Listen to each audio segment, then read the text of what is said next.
감사합니다. 하나님의 말씀 우리 함께 읽도록 하겠습니다. 출애굽기 12장 1절부터 11절 말씀까지입니다. 출애굽기 12장 1절에서 11절 말씀까지 우리 한 절씩 돌아가면서 읽도록 하겠습니다.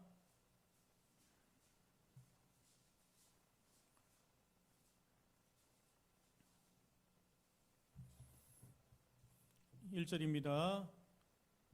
여호와께서 애굽 땅에서 모세와 아론에게 일러 말씀하시되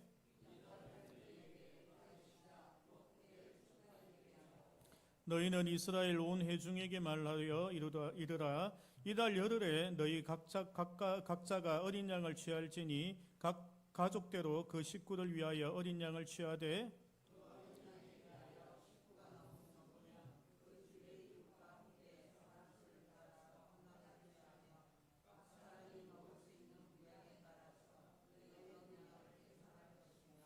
너희 어린 양은 흠없고 1년 된 수컷으로 하되 양이나 염소 중에 취하고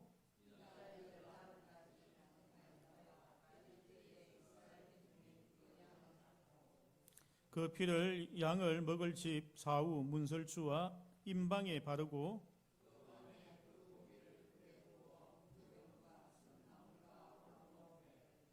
날 것으로나 물에 삶아서 먹지 말고 머리와 다리와 내장을 다 불에 구워 먹고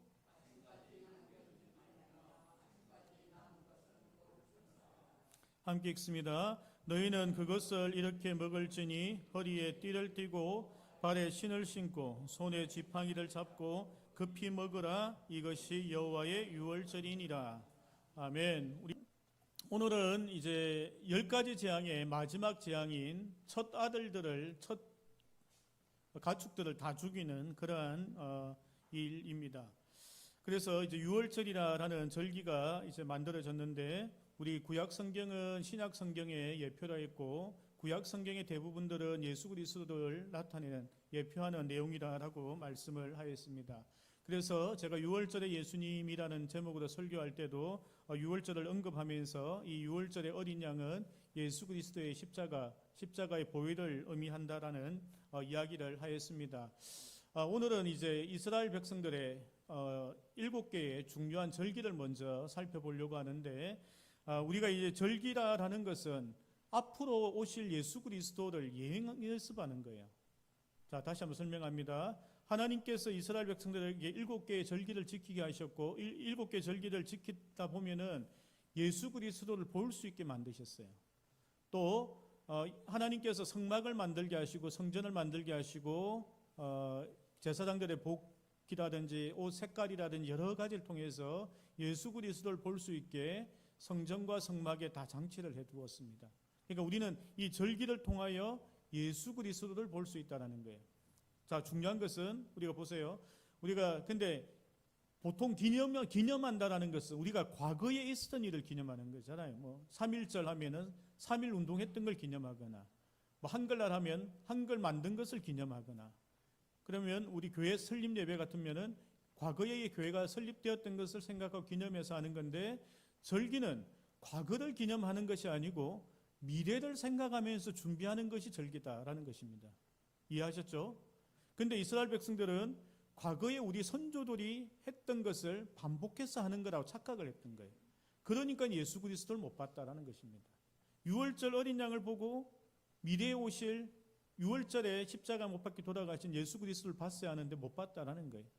아브라함과 이삭이 예배드리는 것을 보면서 하나님께서 독생자 아들을 주셨다는 것을 봐야 되는데 그걸 못 봤다라는 거예요. 왜냐하면 과거에 그냥 자기 선조들이 지켰던 그 예식처럼 생각했기 때문입니다. 3.1절처럼 생각하고 교회 설립 예배처럼 생각하고 이렇게 생각하니까 과거에 우리 선조들이 했던 거 내가 그냥 반복해서 하고 있구나라고 생각하면 절기를 통해서 예수 그리스도를 볼 수 없다라는 것입니다. 하지만 우리는 이 절기를 통하여 예수 그리스도를 보는 것을 우리가 연습도 해야 되고 그것을 볼 수 있어야 된다는 것입니다. 누가복음 7장 20절에서 22절 말씀을 먼저 봅니다. 자, 한번 보이시면 한번 읽어보고요. 제가 한번 읽겠습니다. 시작. 그들이 예수께 나아가 이르되 세례 요한이 우리를 보내어 당신께 여쭈어 보라고 하기를 오실 그이가 당신이 오니까 우리가 다른 이를 기다리오리까 하더니 마침 그때에 예수께 질병과 고통을 및 악귀 들린 자들이 많은 것을 고치시며 또 많은 맹인을 보게 하신지라.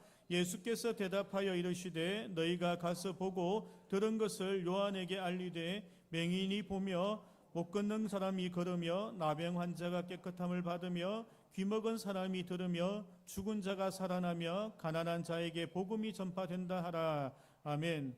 세례 요한이 예수님이 진짜 메시아인지 확인하기 위하여 자기 제자들을 보냅니다. 그 예수님에게 보내서 예수님 당신이 그니까 물어보니까 예수님께서 나다라고 대답한 것이 아니고 구약 성경에 있는 선지자들이 했던 그 말들을 다시 이야기하는 거예요. 그 선지자들이 했던 말들이 나를 통하여 일어나고 있지 않느냐라고 말하니까 세례 요한 제자들이 그렇군요 하고 돌아가서 세례 요한에게 이야기합니다. 그래서 세례 요한이 예수 그리스도가 오실 메시아구나라는 것을 그가 알게 되었다는 거예요. 그러니까 구약 성경에 있는 많은 기록들을 보고 우리가 그것을 예표로 삼아서 예수님이 진짜 예수님인지 아닌지를 구분할 수 있는 능력이 우리에게도 있어야 된다는 이야기입니다.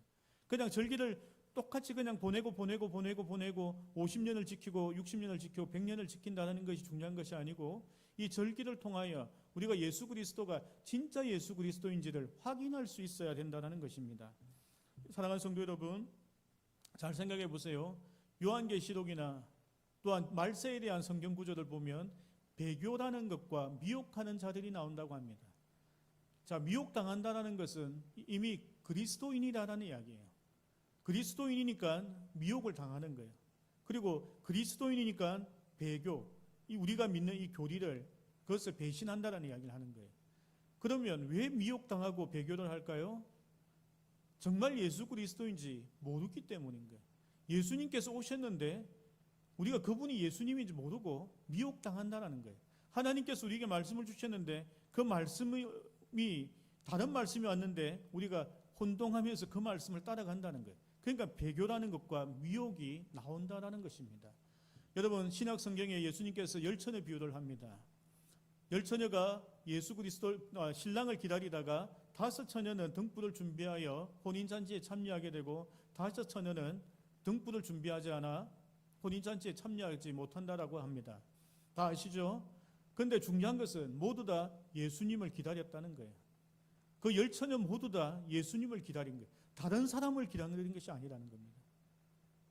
그러니까 예수님께서 너희가 예수님 나를 기다리고 있으면서도 너희가 잘못 기다리고 있으면 준비되어지지 않으면 하나님의 혼인잔치에 참여 못할 것을 10처녀 비유를 통하여 말씀하고 계시다라는 것입니다. 그렇기 때문에 우리가 이 절기라는 걸 통하여 예수 그리스도를 보는 눈이 없으면 우리도 미혹당하고 배교할 수 있다는 것을 우리는 알아야 한다는 것입니다. 그러니까 유대인들이 그렇게 오랫동안 무려 2000년 가까운 시간 동안 절기를 지키고 있으면서도 예수님이 와도 못 알아봤다는 거예요. 세례 요한 알아봤습니다. 그리고 주변에 몇 사람이 알아보았습니다. 끝까지 남은 사람은 결코 많지 않다는 것입니다. 사랑하는 성도 여러분, 우리가 이번에 절기를 통하여 예수 그리스도를 보는 눈을 가지시길 축복합니다. 자, 지금부터 제가 말하는 이 달력이라는 매월 며칠 이야기하는 것은 우리가 사용하고 있는 로마 달력 아닙니다. 유대인의 달력으로 제가 말을 하는 거고 혼동하시면 안 됩니다. 그래서 우리가 쓰는 것은 제가 고등학교 때 배웠던 게 그레고리역인가 그런 걸 우리가 쓴다고 했고 정확하게는 로마 태양력을 우리가 쓰고 있는 거예요. 그러니까 유대인들 달력과 우리 달력하고 다릅니다. 자, 이제부터 이제 유대인의 달력 기준으로 해서 이제 하나님께서 말씀하셨던 7대 절기를 한번 봅니다. 자, 오늘 본문에 나온 것은 6월절인데 1월 14일 날 지킵니다. 1월 14일 날 6월절을 지킵니다. 그리고 나서 6월절과 바로 연결되는 것이 무교절이라는 절기를 지키는데 오늘 성경 본문에 보면 뭐라고 되어 있는가 하면 해질녘에 어린 양을 잡아라 이래 되어 있어요. 그러니까 1월 14일 해질녘에 어린 양을 잡는다라는 것은 해가 지면은 바로 15일이 됩니다. 자, 유대인들은 밤 되면 해가 지면은 날이 시작되는 거야. 왜냐하면 창세기 때 하나님께서 태초를 만드실 때 저녁이 되고 아침이 되면 이렇게 이야기하잖아요. 그러니까 자기네들은 저녁이 하루의 시작인 거예요. 우리는 아침이 하루 시작이잖아요. 그러니까 그들은 저녁이 해가 질 때가 그들은 하루가 시작되는 거예요. 그러니까 14일과 15일이 연결되는 거예요. 그러니까 14일 끝나는 때에 양을 잡고 15일이 바로 연결됩니다. 그 절기가 무교절인 거예요. 왜 하나님께서 그렇게 하셨을까? 좀 이따 이야기합니다. 그리고 나서 무교절이 7일 동안 있어요. 그러니까 6월절이 14일, 7일을 더하니까 21일까지가 무교절 이렇게 되는 거예요. 근데 그 무교절 중간에 있는 절기가 뭔가 하면 초실절이에요. 그러니까 초실절의 기준은 6월절을 지내고 첫 번째 안식일 지나고 다음 날이에요. 그러니까 예수님께서 첫 번째 안식일 지나고 다음 날 초실절에 부활을 하셨죠. 그죠? 요까지 생각하시고, 자, 그러면 6월절 무교절 이야기했습니다. 자세한 설명 그 다음 합니다. 그 다음에 초실절이 중간에 있고, 그 다음에 50일이 지나고 나면 오순절이 옵니다. 오순절이 옵니다. 오순절은 먼저 아시죠? 자, 50일 있다가 오순절이 옵니다. 그 다음에 7월 1일 날 나팔절이 오고, 그 다음에 7월 10일 날 숙제절이 오고, 그 다음에 7일간 장막절이라 하는 것이 있는데, 이제 그 이야기는 좀 나중에 하고, 자, 6월절부터 봅니다. 6월절은 어린 양의 피로 인하여 죽음의 사자가 그 집을 지나간다라는 의미입니다. 그래서 오늘 본문에 나왔던 것처럼 어린 양의 피를 바른 집은 죽음의 사자가 지나가고, 바르지 않는 집들은 다 죽음으로 인하여 고통을 받게 된다라는 것을 말해주고 있다라는 것이죠. 자, 두 번째 절기는 무교절이라는 절기입니다. 6월절은 그때 잠시 이야기했기 때문에 여러분들이 아웃라인을 아실 거예요. 자세한 거는 뭐 말해도 저도 그렇지만 여러분들 다 기억 못하니까 중요한 것은 6월절은 어린 양의 피.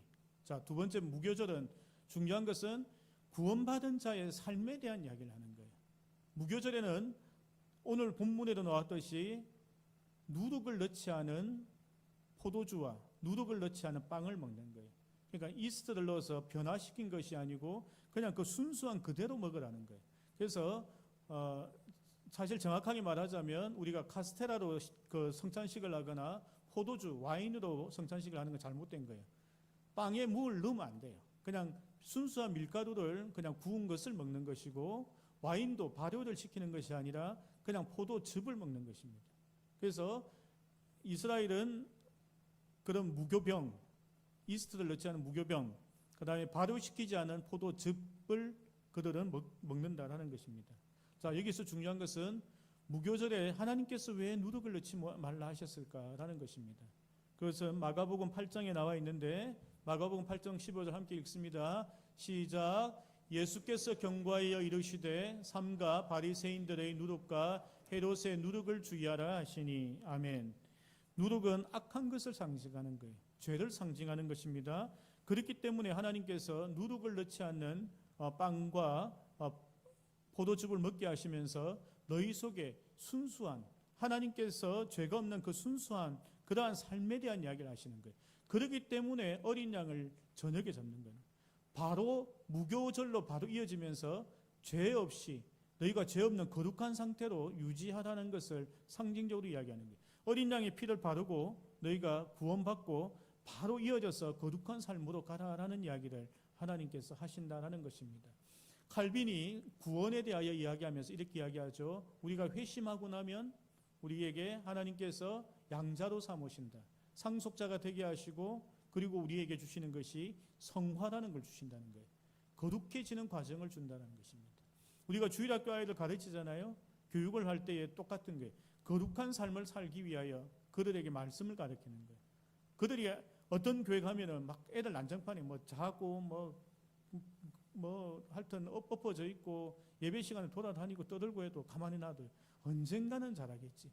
언젠가 잘 안 합니다, 아이들. 그들에게 하나님의 말씀과 하나님 뜻을 가르쳐야지 바르게 자라가는 거예요. 우리 아이들한테도 마찬가지입니다. 바른 걸 가르쳐야지 바르게 자라는 거예요. 그냥 내버려 두면 다 양 같아서 제 갈 길로 가는 거예요. 그렇기 때문에 말씀을 통하여 그들을 바른 길로 갈 수 있도록 하는 것입니다. 그렇기 때문에 우리 무교절이라는 것을 통하여 우리가 생각할 것은 우리의 거룩한 삶에 대하여 다시 한 번 더 돌아봐야 된다라는 것을 이야기하고 계시다라는 것입니다. 그 다음에 이제 초실절입니다. 초실절은 이전에 저도 이야기했던 것처럼 예수님께서 부활하셔서 우리 죽은 자들 가운데 첫 번째로 부활하셔서 우리도 그렇게 되어질 것이다라는 것을 보여준 절기가 초실절입니다. 근데 초실절을 실질적으로 지킬 때는 어떻게 하는가 하면 우리가 추수를 다 하고 나서 그것의 10분의 1을 드리는 11조하고는 달라요. 그냥 첫 열매를 다 따는 거예요. 포도가 있어 포도 따고 감도 따고 사과도 따고 다 따는 거예요. 양도 첫 번째 양을 잡는 거예요. 그리고 그것을 하나님께 드리는 거예요. 그래서 예수 그리스도의 초실절과 하나님께서 지키게 하셨던 그 초실절 통하여 볼 때에 하나님께서 모든 것의 생명에 하나님 것이고 하나님께서 주장하신다라는 것을 초실절을 통하여 말씀하고 계시다라는 것입니다. 우리가 드리고 있는 11조 있죠. 이것도 초실절 정신으로 시작한 것을 알아야 합니다. 우리가 레위기 이후에 이스라엘 백성들이 가나안 땅에 들어가서 하나님께서 제사장 나라를 운영하기 위하여 경영하기 위하여 11조를 드려라 했던 것하고는 조금 성격이 다르다는 거예요. 우리가 11조를 십자가 들어가니까 욕 아니죠. 10이라니까 자꾸 내가 설명할 때마다 그렇지만 십자가 들어가니까 자꾸 10%라는 생각을 하는 거예요. 사람들이 10%라는 말이 아니고 11조의 근본적인 의미는 으뜸, 첫 열매란 뜻인 거예요. 10%라는 뜻이 아니에요. 외국 사람들은 타이트 이렇게 발음하거든요. 그러니까 아무도 10%라 생각을 안 해요.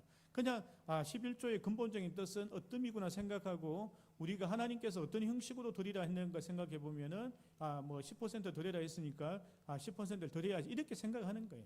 그래서 우리가 자꾸 11조를 10%라 생각하면은 우리가 좀 이상해지는 거예요. 첫 열매에 대한 그 감각이 없어지는 거예요. 하나님께 가장 좋은 것을 드리는 그것이 우리에게 없어진다라는 것을 알아야 합니다. 그래서 우리가 11조를 할 때에 중요한 것은 첫 열매를 하나님께 드린다라는 마음으로 하나님께 드려야 한다라는 것입니다. 그리고 11조는 세 종류가 있습니다. 한 종류 아니에요. 11조는 신명기 12장 1절에서 14절 말씀을 먼저 보면은 그는 제사장한테 드리는 11조에 대한 이야기를 합니다. 왜냐하면 제사장들이 이제 그때는 정부를 운영하는 그러한 그 공무원이라 생각을 해야 되기 때문에 신정 정치를 했기 때문에 하나님의 일과 가르치는 일과 뭐 문제가 있으면 대제사장이 가서 하고 아파도 대제사장에게 갔잖아요. 제사장들한테 보였거든요. 그래서 그 모든 일들을 하기 때문에 이제 그러한 어떤 11조를 제사장들에게 드리는 부분들이 있고 신명기 12장 18절 19절은 우리가 함께 보도록 하겠습니다. 한번 띄워주세요. 자, 올라가 주세요. 더 올라가 주세요. 예. 신명기 12장 18절 19절 읽습니다. 시작. 오직 내 하나님 여호와께서 택하실 곳에서 내 하나님 여호와 앞에서 너는 내 자녀와 노비와 성중에 거주하는 레위인과 함께 그것을 먹고 또 내 손으로 수고한 모든 일로 말미암아 내 하나님 여호와 앞에 즐거워하되 너는 삼가 내 땅에 거주하는 동안에 레위인을 저버리지 말지니라. 아멘. 여기 18절에 두 번째 줄 잘 보면 여호와 앞에서 너는 내 자손 자녀와 이렇게 돼 있어요. 그러니까 11조를 드리는 너는 내 자손과 노비와 성중에 거주하는 레위인가 이래 돼 있는 거예요. 그러니까 뭔가 하면은 14절까지는 레위인들에게 바치는 11조 이야기했고 그 다음에 너와 너 자손과 노비와 성중에 있는 레위인들과 함께 잔치를 벌려라는 이야기하는 거예요. 그러니까 10%를 드리고 또 10%를 가지고 잔치를 하는 거예요. 그리고 어느 성경에 보면은 하나님께 예물 드리려고 할 때 경비로 사용하라는 이야기도 있어요. 그래서 두 번째 11조는 이렇게 가족 간의 어떤 이런 파티를 하는 것에 사용하라고 되어 있는 거예요. 자, 세 번째 11조 나옵니다. 신명기 이제 14장인데 예, 내려가 주세요. 한 칸 더. 그래서 자, 14장에 보면은 세 번째 11조가 있는데 그건 뭔가 하면 3년에 한 번 구제 헌금처럼 드리는 11조가 있어요. 고아와 가부와 뭔가가 없는 자들 그런 자들을 돌아보는 11조를 3년에 한 번씩 더 드리는 거예요. 그래서 10%가 아니고 다 평균적으로 계산하면 22.3% 정확하게 계산이 됩니다. 22.3%를 드리라는 거예요. 자, 근데 이제 동안교회에 이제 목회했던 김동호 목사님은 이제 밭 내기퉁이를 주수할 때 내기퉁이를 뭐 주수하지 않고 뭐 이렇게 계산하면 한 33% 드린대요. 자, 놀랍죠? 여기서 중요한 것은 하나님께서 헌금하라라는 그 원리도 생각해야 된다는 거예요. 하나님께서 가난한 자는 예물을 어떻게 드리라 했죠? 양과 염소가 아니라 비둘기를 드리라 했죠. 비둘기 어디에 있습니까? 집에 있어요? 집에서 비둘기 키우시는 분 없잖아요. 사내가 잡아오라는 거예요. 너희가 드릴 거 없으면 그냥 산에 가서 아니면 용두상공 가서 비둘기 잡아 드리라는 거예요. 그거 많아요, 그냥. 그렇죠? 그 다음에 양과 염소를 못 드리는 자들은 곡식, 곡물을 가지고 드리라고 했죠. 그래서 11조를 10%라고 생각하면은 우리가 사실 저는 그래요. 이제 100만 원 버시는 분이 10만 원을 11조 하는 것에 대하여는 저는 좀 긍정적이지 않습니다. 제 이제 목사 입장에서. 근데 자기가 드릴 수 있는 만큼 그냥 11조로 하고 하나님께 드리면 되는 거예요. 그게 하나님 뜻인 거예요. 그리고 연봉이 한 1억 되시는 분은 한 23%에서 33% 사이 그 정도를 드리는 것이 맞다 봅니다. 그거 드려도 살 수 있잖아요, 그분들은. 그러니까 하나님께서 말씀하시는 것은 많이 거두은 자, 원래는 하나님께서 가나안 땅 그 적과 꿀이 되는 그 풍성한 땅에 보내셨으면 다 그만큼 드릴 수 있는 거예요. 30%가 40%만큼 드릴 만큼 드려도 60%가 살아도 넉넉할 만큼 풍성한 땅인 거예요. 그러니까 그렇게 하나님 요구하셨고, 지금 경제적으로 힘드신 분들은 뭐 목사님이 뭐 20% 30% 이야기하는 그 이야기를 하는 게 아니에요. 하나님의 그 헌금 원칙은 형편껏 드리는 것이 원칙이고, 자기가 이 세상을 살아가 넉넉하다 생각하면 더 많이 하나님께 드리고 구제하는 것이 하나님의 원리입니다. 이거는 이제 제가 왜 오늘 잠시 언급하는가 하면 11조나 헌금 이야기하면 화들짝 놀라시는 분이 계세요. 그래서 제가 좀 그래도 신앙이 있으신 분들이니까 조금 이렇게 언급하고 가는 게 좋겠다, 시험 들지 않겠다 생각하고, 다음에 한번 헌금에 대해서 제가 한번 구체적으로 한번 설교할 때가 있을 것입니다. 그것은 교회가 부자가 되기 위해서 하는 것이 아니라 여러분들이 부자 되라고 하는 것입니다. 교회가 더 부자 될 것도 없어요. 교회는 모이면은 구제하고 선교하고 쓰잖아요. 누가 쓰겠습니까? 그 교회 재정. 그러니까 풍성하게 쓰는 거잖아요. 그러니까 교회가 부자 되기 위해서 헌금하는 것이 아니고, 그런 교회들도 있죠. 그런 교회들도 있고, 뭐 교회 건물 지으려고 헌금하라라는 교회도 있지만, 저는 그런 정신이 없기 때문에 여러분들이 하나님의 은혜를 누리려고 하면 하나님과 적당하게 밀당을 잘 하시면서 헌금을 하셔야 됩니다. 하나님께 드리는 연습을 하셔야 되고, 교회는 그것을 하나님 기뻐하시는 대로 사용하는 연습도 해야 되는 거예요. 그래야지 하나님께서 우리에게 요셉의 창고를 주는 겁니다. 풍성하게. 요셉은 먹이 살리려고, 거기에 있는 모든 사람들은 먹이 살리려고, 자기가 겪었던 전 인류의 모든 사람 먹이 살리려고 그가 요셉이 창고를 지었던 것을 우리가 생각해야 될 줄로 생각됩니다. 그래서 하나님께서 11조는 세 종류를 통하여 우리에게 11조를 하게 하셨고, 그 정신은 너희의 생명이 누가 주셨느냐, 너희의 물질을 누가 주셨느냐, 가장 귀하고 어뜸되는 것을 하나님께 드리라라는 말씀을 하셨다라는 것입니다. 신명기 우리 했죠. 이제 오순절 봅니다. 오순절도 중요합니다. 오순절은 어느 날이냐? 구약시대 모세의 시대 때는 율법이 선포된 날이 오순절입니다. 아시겠죠? 신약 성경은 여러분 잘 아시겠지만 사도행전에 오순절 날 성령께서 강림하셨죠. 그래서 구약시대는 하나님께서 이스라엘 백성들에게 율법을 주신 날이고, 그날에 하나님께서는 하나님의 성령을 주셔서 우리에게 그 율법을 완성시키셨다라는 것입니다. 사도행전 2장 1절 말씀을 봅니다. 다 같이 봅니다. 시작. 오순절 날이 이미 이름에 그들이 다 같이 한 곳에 모였더니. 아멘. 여기 이미 이름에라는 것은 미리 왔다는 이야기 아닙니다. 원어 성경에 보면 딱 맞게 왔다는 거예요. 그냥 구약 시대의 오순절이라는 절기를 지키고 있었는데, 사도행전에 보니까 오순절이라는 그 날에 딱 맞게 성령 하나님께서 오셔서 우리에게 임하셨다라는 표현을 한 것입니다. 자, 보십시오. 구약 성경에 이제 모세가 율법을 가지고 십계명을 받아서 내려왔습니다. 근데 밑에 있는 이스라엘 백성은 어떻게 했죠? 막 우상 숭배하고 난리가 났죠. 황소 만들고 난리가 났습니다. 그래서 그때 죽은 사람이 3,000명이 죽습니다. 오순절날 성령 강림이 하고 이제 그들이 복음을 전하러 나갔습니다. 몇 명이 전도됐는가 하면 3,000명이 되었습니다. 그래서 율법은 우리에게 죄를 알게 하고 죽음에 대하여 깨닫게 하는 그런 말씀이라는 거예요.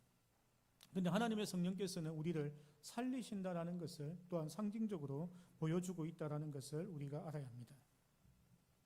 자, 그 다음에 레위기 23장 한번 봅니다. 시작. 7 안식일 이튿날까지 합하여 50일을 계수하여 새 소제를 여호와께 드리되. 아멘. 여기서 주목할 건 새 소제인데, 원어적으로 보면은 새떡, 새빵, 새떡 이런 말이에요. 빵 이런 거. 그런 것을 하나님께 드리라라는 말씀인데 새 소재는 오순절 성령 강림 후에 생성된 교회라고 보는 것이 저는 맞다고 봅니다. 신학자들마다 의견이 있을 수 있지만 하나님께서 새로운 떡으로 하나님께 드리라라는 그 말은 새로운 하나님의 교회가 여기에 생성되었다라는 것을 상징한다고 생각하는데 그 근거 중에 하나가 레위기 23장 17절 말씀입니다. 17절 말씀 한번 읽어볼게요. 시작. 너의 처소에서 10분의 2 에바로 만든 떡 2개를 가져다가 흔들지니 이는 고운 가루에 누룩을 넣어서 구운 것이요 이는 첫 요제로 여호와께 드리는 것이며 아멘. 하나님께서 굳이 떡을 2개를 드리래요. 12개도 아니고 10개도 아니고 하나님 3 좋아하시잖아. 3개도 아니고 2개만 드리래요. 그래서 제가 보는 관점에서는 이스라엘 백성들과 이방인들이 세운 교회들 그 2개를 하나님께 드린다라는 상징적인 의미가 있지 않나라고 생각합니다. 자, 그렇다고 생각을 합니다. 이거는 이제 의견들이 분분할 수 있기 때문에 그냥 그렇다라고 생각을 합니다. 그래서 제가 볼 때는 하나님께서 오순절 통하여 하나님의 교회를 신약 교회를 세우게 하셨고 그 교회가 하나의 축으로 하나님께 드려진 새로운 예물이라고 저는 생각합니다. 다음 성경 봅니다. 에베소서 2장 13절 말씀 우리 함께 봅니다.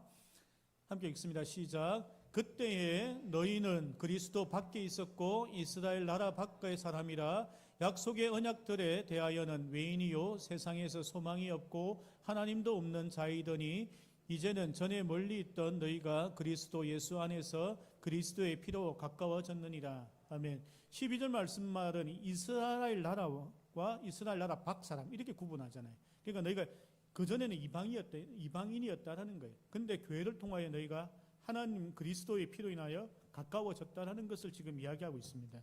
3장 16절 말씀 봅니다. 시작. 이는 이방인들이 복음으로 말미암아 그리스도 예수 안에서 함께 상속자가 되고 함께 지체가 되고 함께 약속에 참여하는 자가 됨이라. 아멘.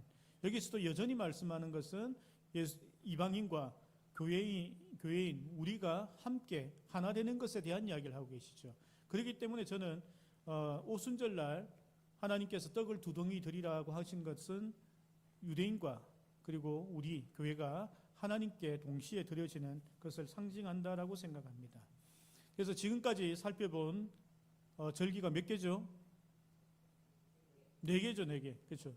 그럼 이제 3개가 남았습니다. 뭐가 남았는가 하면 나팔절, 그다음에 속죄절, 초막절 3개가 남았는데 이 절기와 처음 오신 예수 그리스도는 전혀 관계가 없다라는 거예요. 그럼 이 3개의 절기를 우리는 무엇이라고 보아야 할까요? 이 3개는 예수님의 재림하고 관계 있는 절기인 것이죠. 우리가 이 절기를 잘 봐야 되는 거예요.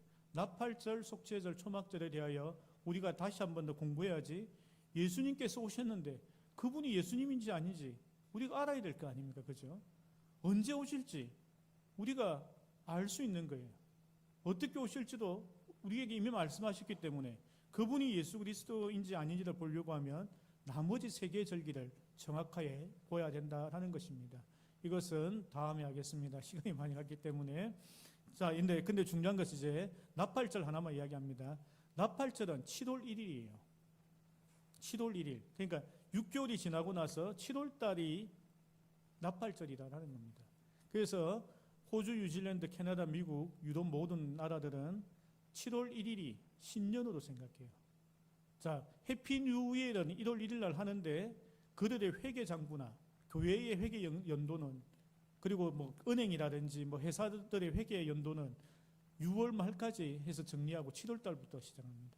그들은 오랜 전통적으로 그들은 7월 달에 뭔가 새롭게 시작한다는 것을 그들은 본능적으로 알고 있다는 거예요. 그래서 그들이 그렇게 지내고 있다는 것입니다. 그래서 다음 시간에 우리가 나팔절, 속죄절, 초막절을 통하여 하나님께서 우리에게 어떤 것을 숨겨두시고 어떻게 우리에게 준비하고 또 준비하라고 하시는지 살펴보도록 하겠습니다. 말씀을 정리하고 있습니다. 하나님께서 7개의 절기를 구약 성경에 주셨습니다. 4개는 예수 그리스도가 올 때에 그 절기들을 통하여 이분이 진짜 예수 그리스도인지 알게 되었고 그 절기를 통하여 예수 그리스도가 이 땅에 하실 일들이 이루어졌습니다. 그리고 나서 3개의 절기가 아직 남아있는데 그것은 예수님께서 다시 오실 때 분명하게 그 절기와 관련되어 예수님께서 재림하실 거라고 확실합니다. 그렇기 때문에 우리가 예수 그리스도를 정확하게 만나고 보려고 하면 우리가 10처녀 중에서 5명의 처녀처럼, 등잔을 준비한 처녀처럼 잘 준비되어져 있어야 된다는 것입니다. 여러분, 도둑은 밤에 오면요 몰래 오죠. 그것은 예수 그리스도를 믿지 않은 자들에게는 몰래 왔다고 합니다. 하지만 예수 그리스도를 믿는 자들은 예수 그리스도가 언제 오는지 등불을 들고 준비하고 있는 거예요. 예수 그리스도를 믿지 않은 자들은 밤에 잠을 자는 거예요. 예수님이 와도 그냥 도둑처럼 왔다 간다고 표현합니다. 하지만 등불을 들고 기다리고 있는 자들은 그 밤에 예수 그리스도를 만날 수 있다는 것입니다. 그렇기 때문에 우리가 이 사순절을 통하여 예수 그리스도를 만나는 일부터 해야 된다는 것입니다. 그리고 부활절을 통하여 예수 그리스도의 십자가와 그 보혈을 먼저 우리가 깨달아 알고 느껴야 된다는 것이죠. 그 다음에 하나님께서 우리에게 주시는 은혜들을 계속 누리고 공부하고 배우고 예배를 드리고 있다가 보면 어느 순간에 예수 그리스도께 다시 오셨을 때 그이구나, 저분이 그분이시구나라는 것을 우리가 분명히 알게 될 것이다 라는 것입니다. 함께 기도하도록 하겠습니다.